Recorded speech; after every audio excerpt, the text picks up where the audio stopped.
Hello everyone, and welcome to a career development event update.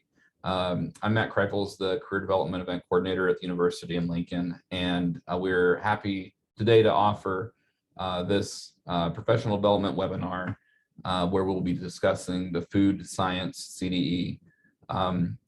This event has been happening for a lot of years, and we're very fortunate that the university's Food Science and Technology Department hosts this, not on East Campus, but actually over on Innovation Campus. And today, the superintendent of that event, Sarah Roberts, in addition to Julie Reiling, are going to be talking to us about what happens in the Food Science CDE, and then also give us some tips about how to best prepare your students to do well. And so with that, I will turn it over to Sarah and Julie. Thank you, Matt. So I am going to go through a PowerPoint presentation. It's very similar to one we've presented a few years ago, but we've made some updates, and we've also updated a few things to our contest. So it may look familiar to some of you, but there'll be some new things as well. So let me go ahead and start sharing my screen. All right, so everybody can see the PowerPoint. So also feel free, this is, for those of you on this call as well. So if you have questions on any section, let us know. At this time, I'm going to kind of go through a little overview of the Food Science CDE, and then we'll kind of go over each contest component specifically. I don't want to take too long, so some things we might skim over a little bit more, but this presentation will upload to the Ag Ed website under the Food Science CDE so that you can view it anytime later and maybe read some more things again in detail.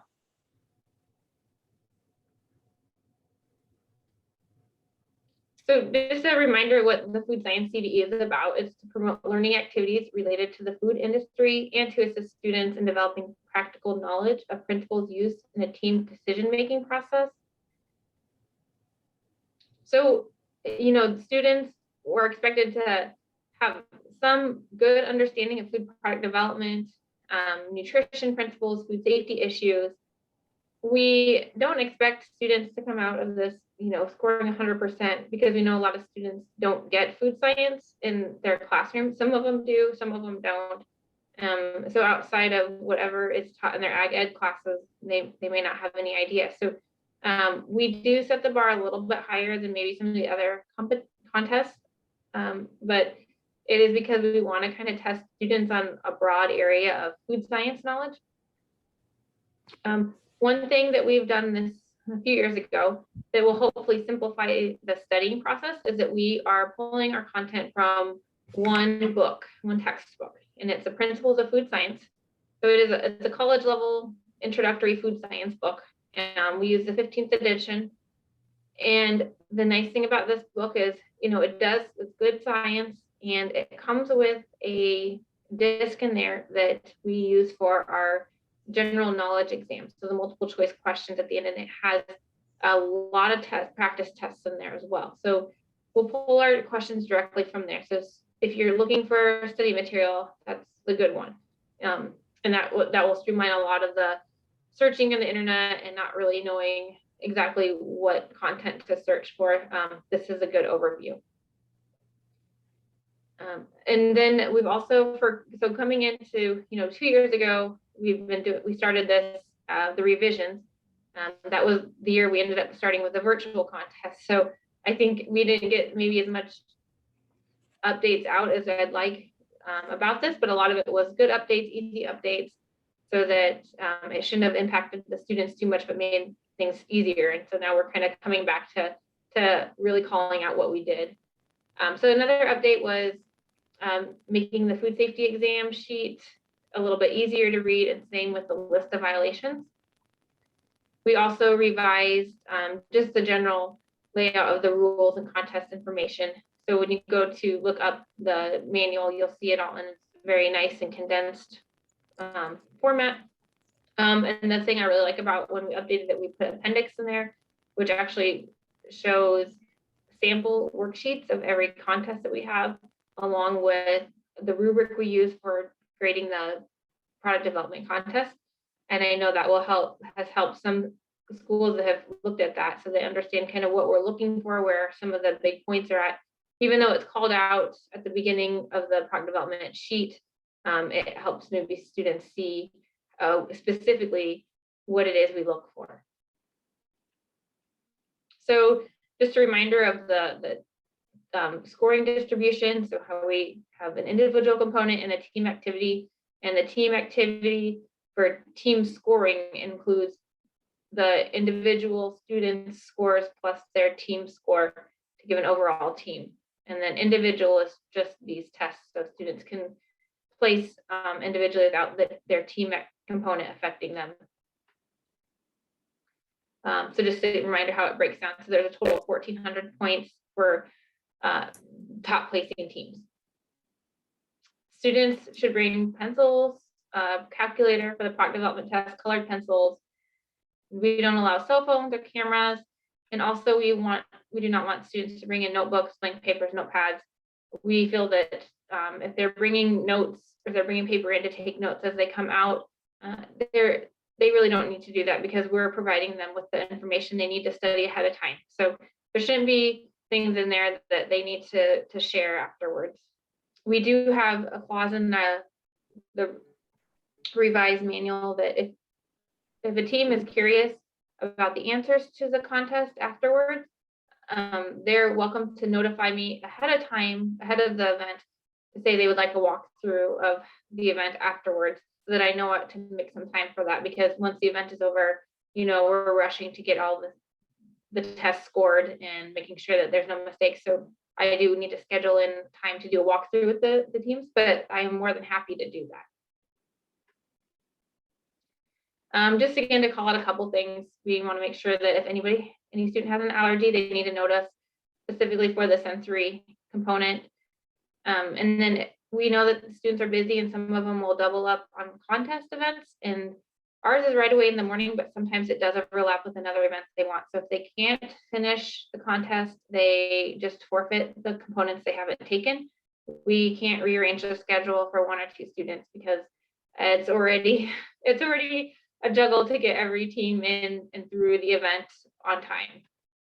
So this is in the manual as well. So this kind of shows how we have to rotate teams around every half an hour. We've got teams swapping rooms, and then on the hour, other teams are swapping rooms. And then we get everybody, all 144 students, into different spaces in our department to take the general knowledge exam. It used to be the objective test, now it's general knowledge, so just note that. So these are the room numbers behind here, if you're curious what those numbers are. So that's how we figure out how to get everybody where they need to be on time. So now for the individual tests. So the general knowledge one, the multiple choice one, that's the last exam that everybody takes at the same time. It's 30 minutes, 50 questions, and these are what we pull from that disc that comes with the textbook. So, just if students are wondering how they can study, this is print off some of those exams and tell them have fun. But the textbook is also good if they want a little more background knowledge and they're coming to questions like, well, why is this, what else is involved in the sugar molecules that we're looking at? They can go back to the textbook as well.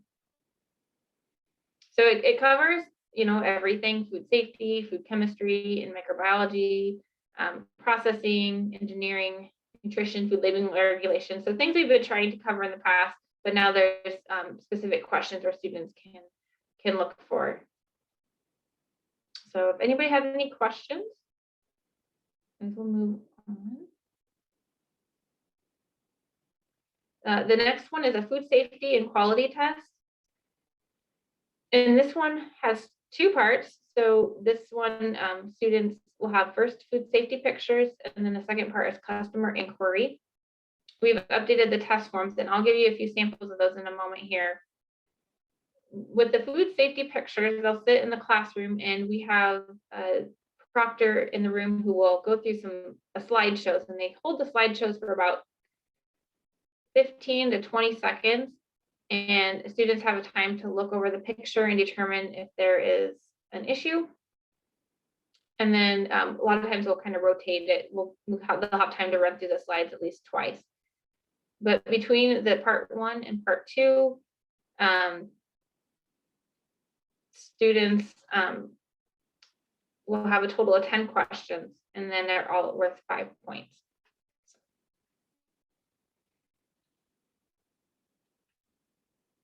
And then, oh yeah, so sorry, I forgot I have the slide that described all that. So here's an example of like a photo we might show in the slideshow. So this would be photo 1. And if you can tell, there's vegetable shortening, and there are some cleaning chemicals, and there's salt. And I would assume these are their cooking ingredients, and then these are their chemical storage.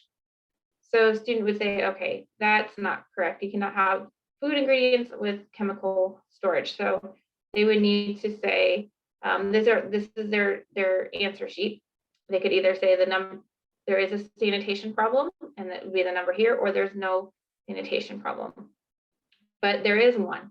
And according to their violations list, they see on number 17 is where it says toxic items and chemicals shall be stored away from food items. So on their answer sheet, they would just write down 17, and that would be correct. Now here's another sheet. I'm sorry, back up. Another example, we see somebody working in food production. They're wearing gloves, hairnets, looks like they have their beard covered, apron, and it looks like everything is clean and sanitary. So there's no obvious signs here that there is a problem. So for this one, the answer would just be a check mark here. There's no problem in this photo. Okay, so this was a little controversial last year, but it's really hard sometimes to find food safety images, because if their company has any, nobody wants that out there. Nobody wants to see violations from their food facility, because that would probably mean that their inspector would be knocking on their door fairly soon. So sometimes we're considering staging photos. We found a few that did stage photos. I think another university did this for their FFA contest. So if we stage a photo and it's obvious that there is a fake rodent or something, we'll call it out on the picture and say, this is a real mouse. So you would say, okay, if that were a real mouse sitting on top of food equipment, that would not be sanitary. So that would be on our violations list number 1. So you don't want any animals, rodents, mice, or signs of rodents in your food facility or within processing areas. Okay. So the second part of the food safety and quality practicum, they have to actually read inquiries. And so it'll be up to 5, depending on how many photos we did. And then again, deciphering, is there food quality issue or is there food safety issue? And a good resource to practice these, you can actually go to Consumer Affairs and go into the section of looking up from food companies. It'll have them listed under companies, and if you can find food products, you get some really interesting customer complaint letters, and that's actually where we pull most of ours from. We'll change a few things, but it's kind of where we start. So if there is a food safety problem would either be biological, which would be bacterial, it could be physical, so it would be a foreign material like metal or wood and insects, or it would be chemical like allergen cross-contamination or cleaning solutions, a chemical reagent. So here is one consumer complaint. A lady had ice cream and it was vanilla and fudge swirl. When she opened it, she thought there was the wrong flavor because she found pecan pieces in there. And she is allergic to pecans. Pecans are a major allergen in the US. So she threw out the whole bowl, and unfortunately, this was an allergy that she was allergic to. So that would definitely be a food safety issue. So we check mark food safety under the chemical area, because allergens are chemical. They're not biological or physical. They're a chemical hazard because they elicit responses in the body similar to chemicals and just the makeup of them. A second consumer complaint example, somebody bought crackers and the 16-ounce box that used to have 160 crackers in there this person didn't feel that way, that they were still getting their amount of crackers, so they counted them, and there's 120 or under. So they are complaining that the quantity is not what it states on the box. However, that would just fall under a quality issue. It doesn't have any food safety risk to somebody. It's not going to harm anybody. So that is a quality issue. Any questions? We'll move on. Okay, Julie, I will let you start this, and then if you wanted to tell me when you're ready to move forward. But Julie runs the sensory evaluation. Julie Rang, she does an amazing job, and this is where her expertise really lies in. So if you have any questions specifically about sensory, I would probably direct you to Julie, but I'll let Julie talk about this a little bit.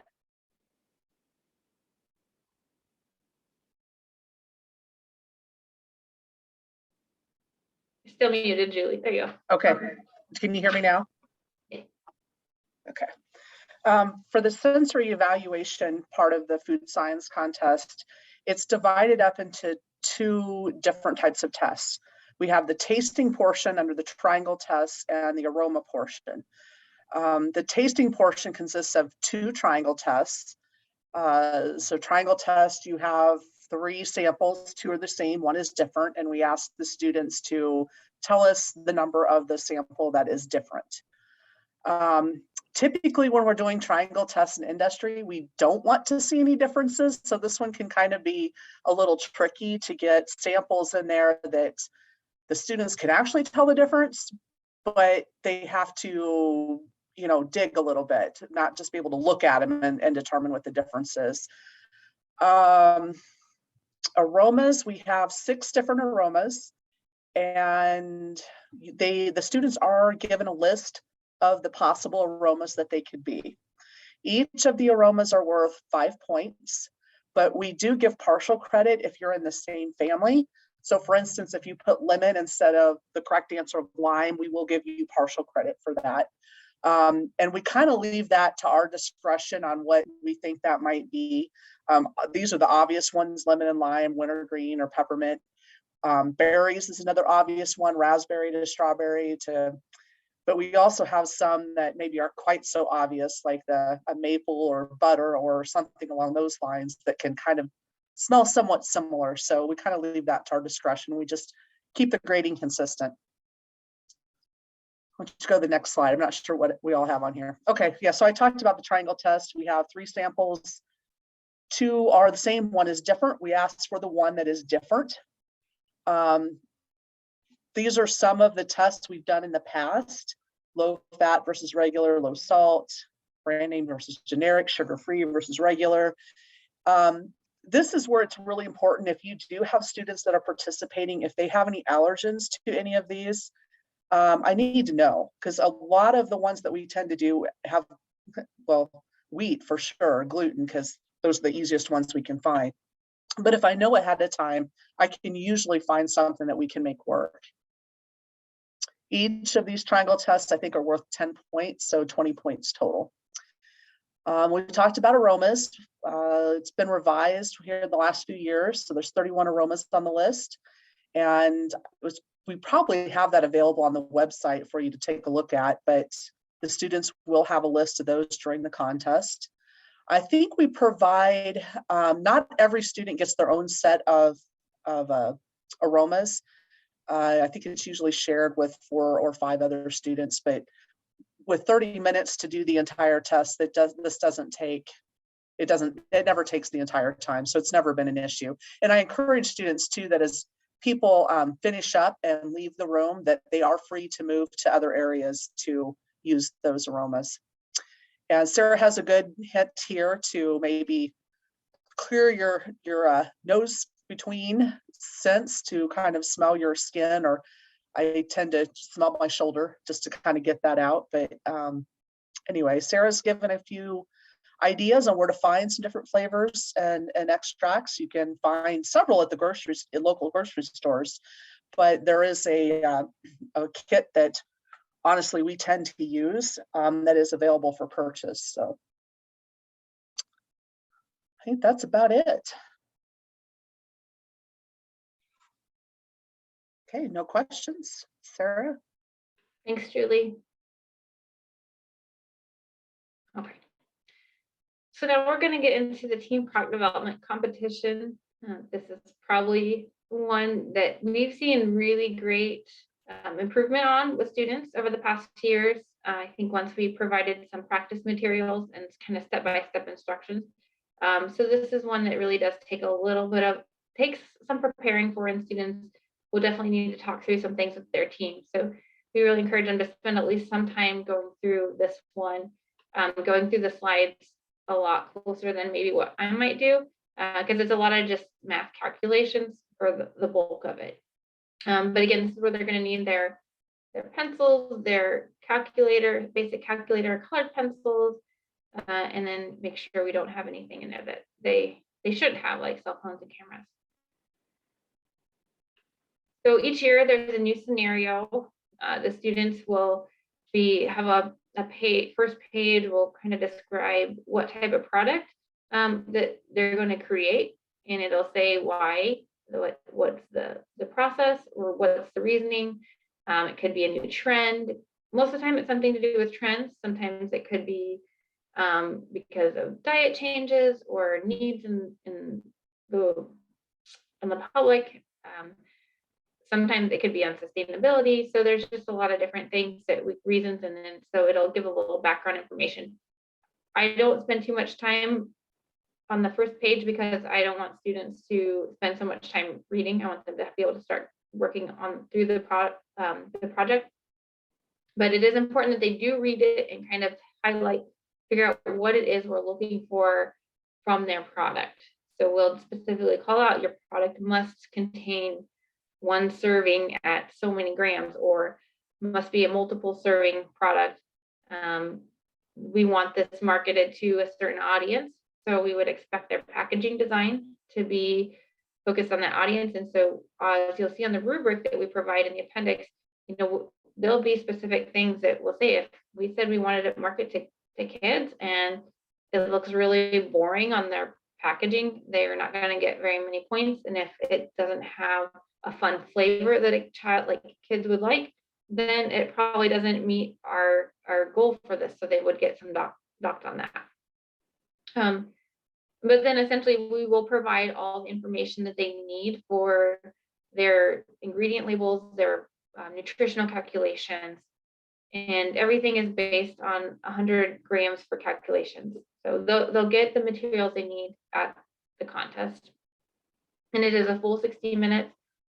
We need to cut them off at 60 minutes because we're on a tight schedule, so they'll need to get right to their next contest. Some of the categories that any of these products could be, if you go to the grocery store, cereal, snacks, meals, beverages, desserts, pretty much any type of product, and whether that's frozen or shelf stable. Hopefully students know shelf stable means product that doesn't have to be refrigerated, so not ingredients that are highly perishable.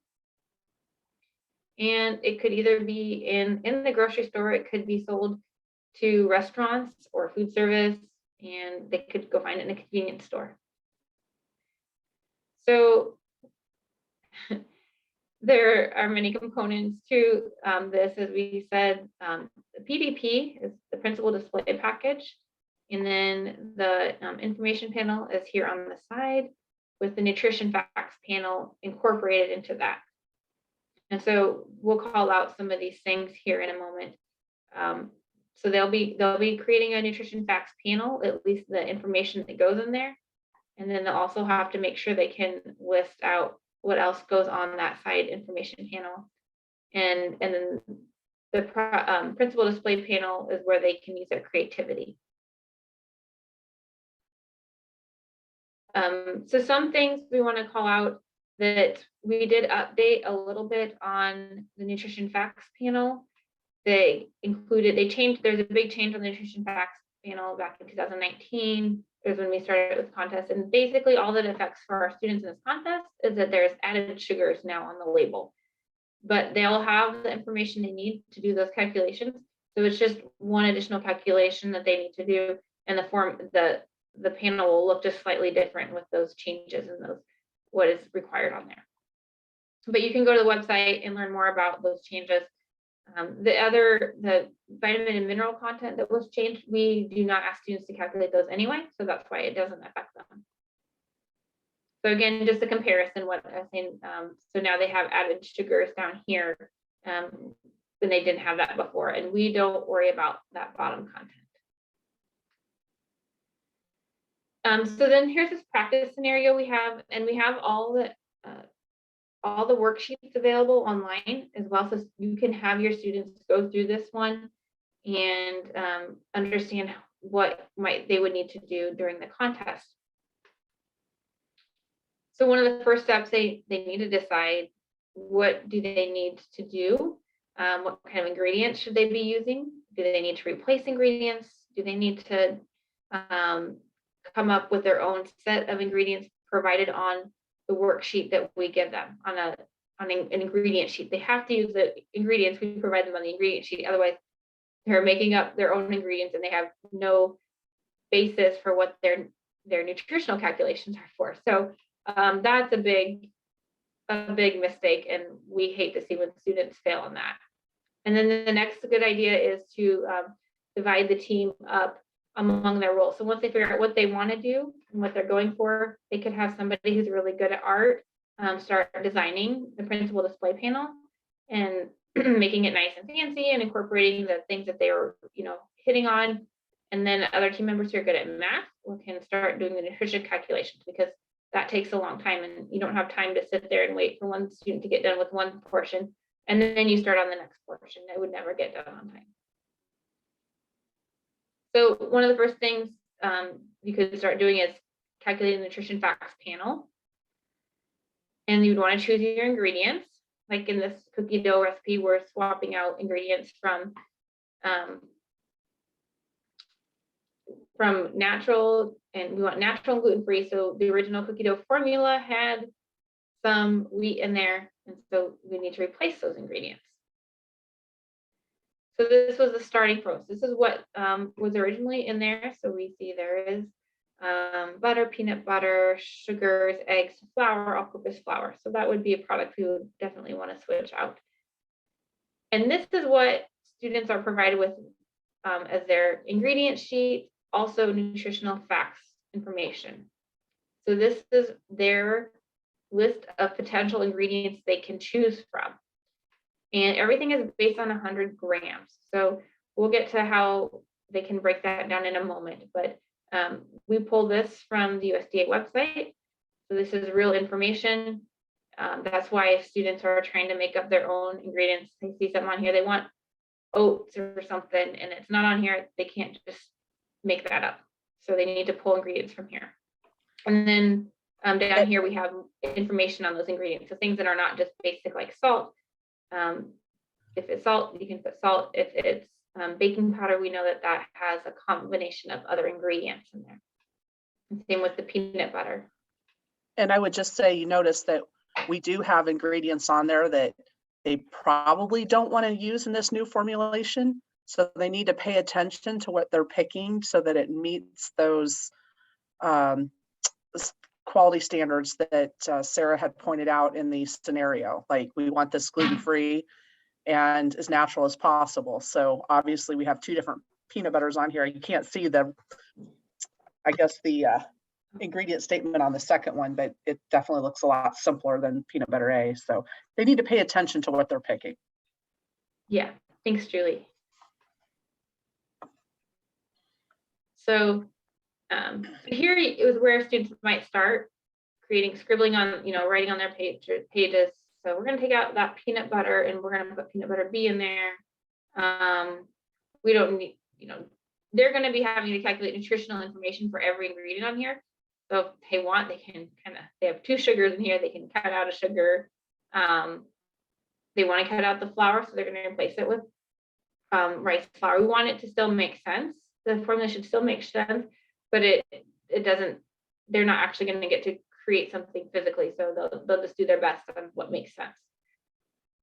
And then tapioca flour in here is kind of a food processing thing, if you know that you just kind of want to add a couple blends. I apologize. So these were the reasoning behind changing some of those swapping out those ingredients that we chose in this product. And then you want to decide how much of each product you want. So keep it simple, use, easy numbers. Again, we still kind of want it to make sense. We don't want to see salt at 10 or 20%. Unless, they have a product with 4 ingredients and they just go 25% of every ingredient. I mean, that's easy. And you'd probably accept it, but we would like to kind of come up with something a little bit more reasonable. So you can use 1%.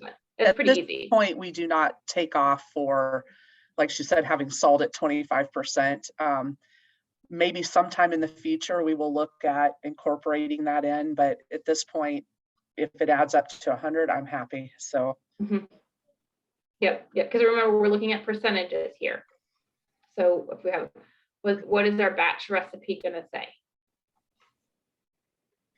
Now it's time to calculate those ingredients, and there could be a couple routes you can take on this one, but we're going to start with just pulling out what we have and using them on a 100-gram basis. So here are the ingredients from our ingredient nutritional information sheet that we are choosing. And so, it could get really hard to highlight some of these. So students, might want to use one of their colored pencils or something to help make sure that they're on track with, they're staying with the same ingredient across the board. And again, this is an older one, so I don't have the added sugars in here, but again, that would just be one other thing to put in there. So here we're going to take the first ingredient and we're going to say butter. We're using 10% in our formulation. So this formulation, we're doing this one method that I'm showing right now. Our product is going to add up to 100 grams. So we know 10%. 10% of our formula is going to have butter in it. So let's say 10% of 100 grams is 71.4 calories. And so that would be how many calories would go into our formulation for the dough that we're coming up with right now. And then we'll do that same thing for the fat, the grams of fat, for unsalted butter, the carbs, the protein, everything that we're looking for. So when you go through that and you would do 10% fat, you get 7.9 grams, so forth and so forth on every ingredient. So there will be a blank sheet that they have that they can put these numbers in as they're filling it out. And then, so let's say the cookie dough, so the next one would be peanut butter. So here's another example of the calculation. So students want to practice doing the calculations, they can come back here and check with the spreadsheet on the PowerPoint that they did their calculations properly, determining 20% peanut butter out of the 100 grams that the calorie quantity was originally listed for. Is that making sense? And this is one method. And so then again, you can provide students with this table. All this worksheet information is provided on the AgEd website as well. So you don't have to come back to the PowerPoint to double check this, but you can give this to students. We don't get too picky about decimal rounding so much. When they're doing the calculations here, it probably doesn't hurt to have one decimal place, but if they round up here, just make sure it's not rounding by 5. They just can round to a whole number, but we don't need them to go to the 100, tenths, and hundredths places for decimals. Don't have to get too crazy. So here's where we would consider our total. So here, this looks very similar. This is exactly the same as what we said we are doing percentage-wise from that sheet. So we had 100%, which is 100, also 100 grams. So if we had 100 grams of this new cookie dough mixture, it would have 410 calories. And it'd have 20 grams of fat, so forth. So basically just to check student calculations. And then we want to know now, let's take that cookie dough and we want to find out how much it is for 50 grams. So we came up with that. We put in our information from 100 grams. And now we want to come up with 50 grams. So we can just, this was our 100 gram list. And so now below, we're going to say per serving, we know it's 50 grams. So we only have to divide everything in half, really. So we have 50, 205, 10. So it's half of the 100 gram amount.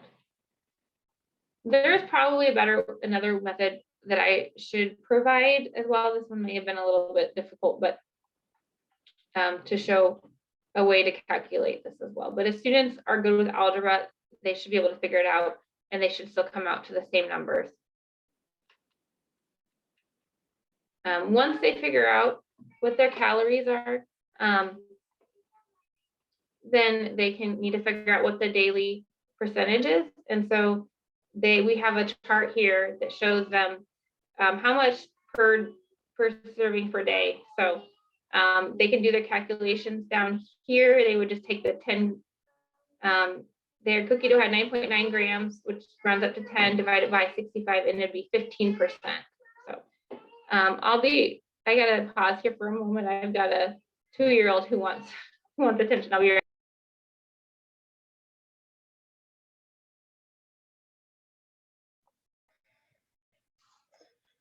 I can kind of jump in a little bit while Sarah's off. As you can see across the bottom, only certain nutrients require the percent daily value. They will have that information, so you would calculate all of them the same. So in this case, we're showing the 15, 20, 10, 16, 9, and 4 for the required items. Just a lot of math.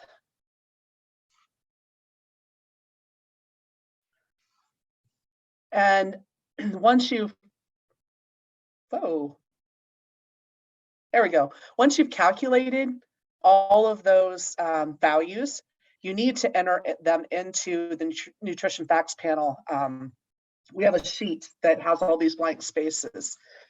Now on the sheet, I don't get there are certain rounding rules that you're supposed to use for the different nutrients. I don't get hung up on that. I don't want to see decimal places in there, though. Everything should be rounded to the nearest whole value. And Sarah's done a nice job over here. If we were getting really picky, this would probably be rounded to 200 calories or something, but I don't even know all the rounding rules without having to look them up every time. So I'm not going to get that picky. They just need to calculate their values based on the given serving size and enter them into this blank nutrition facts panel. And then you can see there's spots for both the values in grams, and then there's spots over on the right-hand side for the percent daily value. And we also want to see them include what the serving size is. So in this case, we were telling them that, one cookie dough ball should be 50 grams. So your serving size should be one dough ball or one ball and parentheses 50 grams. Servings per container, they need to determine that, and it will be based on the net weight statement that they use on their principal display panel to determine how many. And I guess this scenario, they said there's 24 balls of dough, so that would be entered there.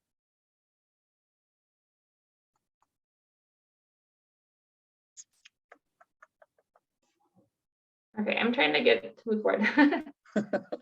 Sorry about that. Okay, thanks, Julie. So as we keep going through, the students will need to also make an ingredient statement. So the rest is pretty simple. It flows pretty easy. When they make their ingredient statement, they just need to make sure that everything is ordered in percentage from the most by weight or percentage, and then to the least amount. So when they write out their ingredient statement, this is the order their ingredients should go. They also need to make sure any ingredients that they have also have additional ingredients within them, like peanut butter is a mixed product of other ingredients. They need to include that ingredients in parentheses. So we don't want them just to list peanut butter and then skip to brown rice, because we need to know what's in that peanut butter. Same with butter. So again, all that ingredients were listed on the nutrition sheet. So they will lose points if they don't put them in the right order, and if they forget to include the minor ingredients. Now we'll talk a little bit more about the information panel. This is where we have the nutrition facts panel, ingredients, and manufacturer information. And they have to be listed in the right order down the side of the panel, because this is the FDA says this is how they have to be set up. There is an example we'll show you in a minute, along with the principal display panel. The principal display panel is the main face of the package. So how the product name and the statement of identity. So students can be creative on the product name, should kind of reflect what type of product it is, what we're looking for. And then the statement of identity, that is something that needs to be clearly stated, specific, so we know that what consumers are getting. They're getting a peanut butter cookie dough ball. Cookie dough tells us it's unbaked. On their front product, they probably need to tell us a little bit more about the product. So we want, again, this to be colorful. They have just one page to put this on. So whatever they would want to put on the front of their package to get consumers to buy their product in the right market for the consumers. For this product specifically, they should put gluten-free on there. They would want to put all natural ingredients if they can verify that. They also want to put like maybe ready to bake. If the product says healthy, that is something that we don't have a regulation on, but they would have to have the right amount of, they'd have to list the sugar and fat in the product. I think it has to be within a certain. There is specific regulations on healthy, and this product definitely would not meet it. So that is not a word they should use with it. Yeah, thanks. And if they wanted to put like high in fiber or high in protein, there are also specific requirements it has to meet. So I would stay away from that. Mm-hmm. Yeah. I would stay away from those type of claims. Yeah. So they should be careful about what claims they put on there, but still put things on there that would catch their consumers' attention. Yep. Oh, also on the principal display package, it's really important to have the net weight statement.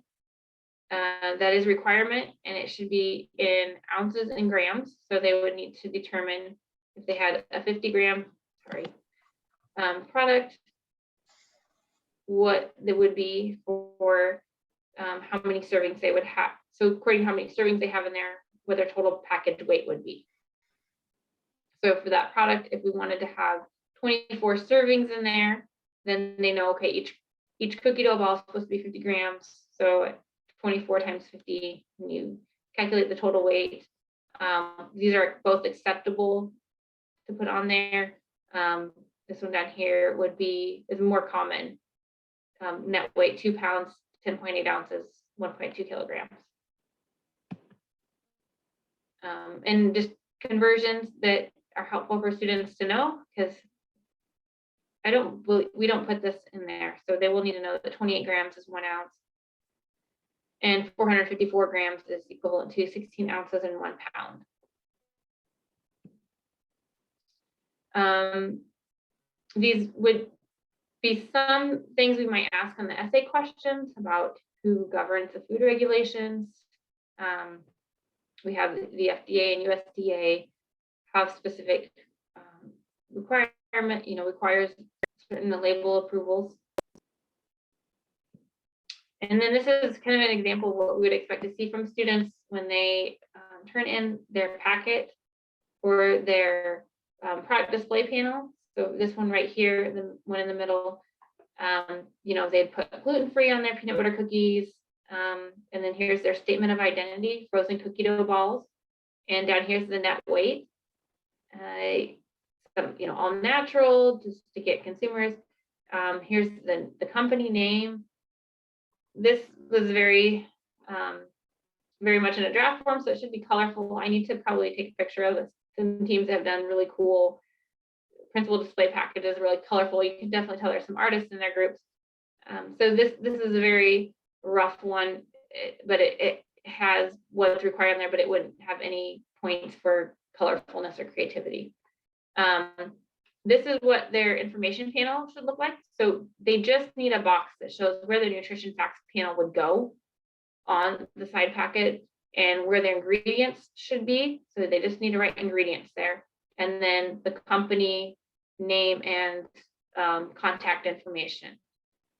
So they don't need to fully complete all that area. We just need to know that they know the order and the order of and what goes on the information panel. Do you have so to now have the- a phone number? Excuse me. No, you do not have to have a phone number. You have to have an address. You can definitely provide a phone number, but the address is what's required. Thanks, Julie. Good question. Good question. And then the last part of the essay question. So one student could even be working on this while the other students are working on the other parts of the team project. We usually have 3 to 5 questions, and they're short answer questions. A lot of times they might be on food allergens, which in another year or two, there will be another allergen added from the US, but so if students are paying attention to that, they might get a bonus point. There's food safety issues. A lot of times it's related to their product. So, what are some food safety concerns? It might be a food allergy you might need to be concerned about. It could be if the product is perishable, you'd want to make sure it stays within a certain temperature range. Maybe something that has honey in it, you wouldn't want to feed it to kids under 1 year old. So things like that they would want to maybe think about in that question, essay questions would ask about. And then anything else maybe related to food trends. So these are just kind of questions that we come up with that we think are important that students might want to think about or know, and they should know about as they're developing a food product, and that they should also be familiar with if they studied the content, especially for the any other parts of this contest. So we kind of mentioned this, just a reminder to break the project up among team members. We provide scrap paper for them, so they need to do a few scribbles, extra paper for doing their calculations. They can do that. If they do calculations on an extra sheet, we ask they go ahead and turn that in with their packet. It's okay to turn in extra sheets in case we have a question on the calculations and think that maybe they just got off on the line. We can see that they still did the calculations correctly. They just grabbed the wrong ingredient list or something and did their calculations that way. So they can still get some points. And just keep things easy as far as their formulations go. This is how we do the different scoring. So that's all part of the rubric. And are there any other questions?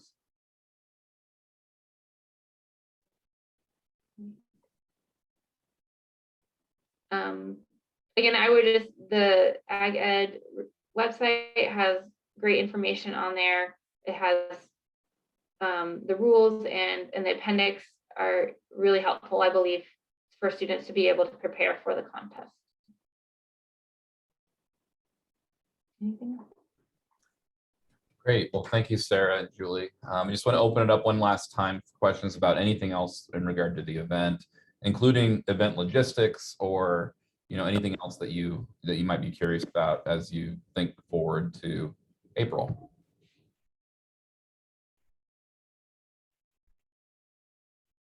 All right.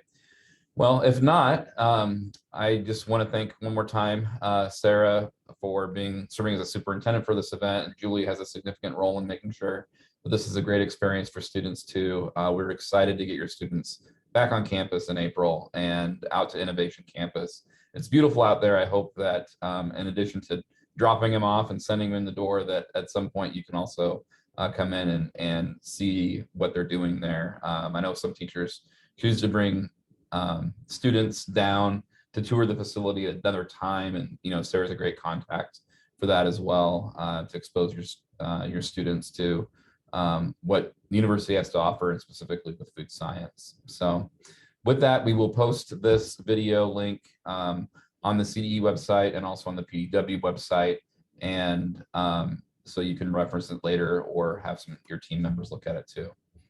With that, if there's nothing else, thank you all and have a good evening.